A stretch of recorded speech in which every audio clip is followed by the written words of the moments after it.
I do want to start with this new information. That top official with Hezbollah vowing that Israel will pay a high price whenever it does start a ground offensive, saying today that his militant group based in Lebanon already is, quote, in the heart of the battle. What do you make of this? Natasha, they've been saying since the very beginning, Hezbollah has, that once Israel goes into Gaza Strip, that they're going to launch some sort of attack or something like that. To date, there has been an increase in the amount of cross-border fire. Certainly things are heated up there, and you saw the reaction that they're evacuating some places or villages and locations very close to the border. But this is more the information operation side, more the propaganda side.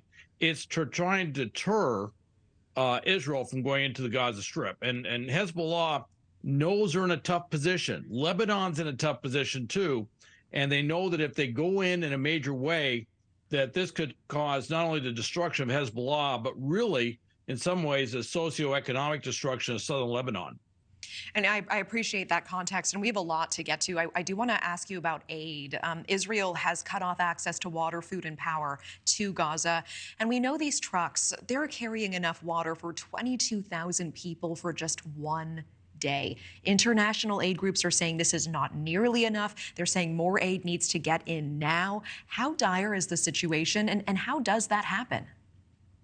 It's pretty dire. The thing is, they're watching to see if the aid actually gets to the Palestinian civilians and it doesn't get scooped up, diverted, if you will, to support Hamas. If that happens, it could shut it down.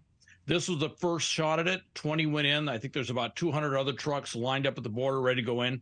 If this works, I would expect to see a lot more aid going in on a regular basis, but it really depends on what Hamas does. If Hamas starts diverting that aid, Israel said very clearly they'll just shut it down.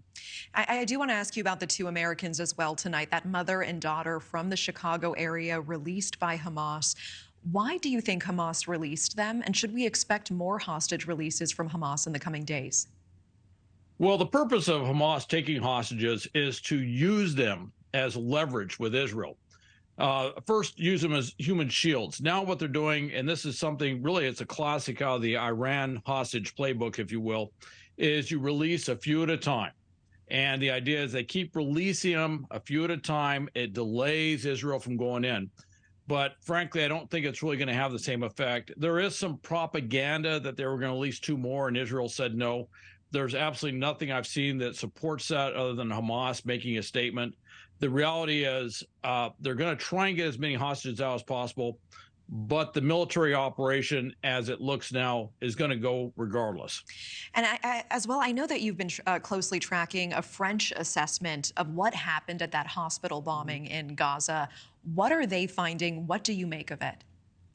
Well, the French came out today and they said, yes, it looks like a Palestinian missile. And that's important to have a third party, if you will, not the U.S., not Israel, of course, but a more independent party. You know, part of it was Al Jazeera had a very compelling video that shows the missile malfunctioning and then the explosion happening right after.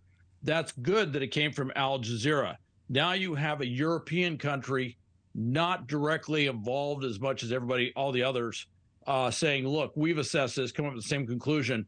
It helps in the international information flow, if you will, to convince more people that this actually wasn't an Israeli airstrike, that it was what it looks like, which is a Palestinian Islamic Jihad missile that malfunctioned. Okay, thank you for that. And, you know, let's talk about the ground invasion, because so much of the world still holding its breath to see when this might happen.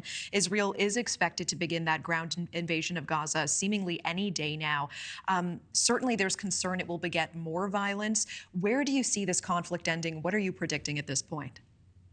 I don't have any grand predictions, but what I have heard is they're looking at building some sort of buffer zone, Israel is, within Gaza. Now, there's been a lot of talk of international peacekeepers coming in.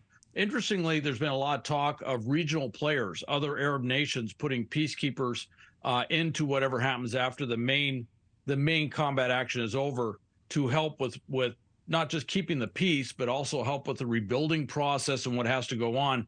I don't know, but I do see that Israel's very serious about building some sort of buffer, a different security regime, if you will, than what they have currently. Thank you for watching. Go to newsnationnow.com to find News Nation on your television provider. And don't forget to click the red subscribe button below to get more of News Nation's fact-driven, unbiased coverage.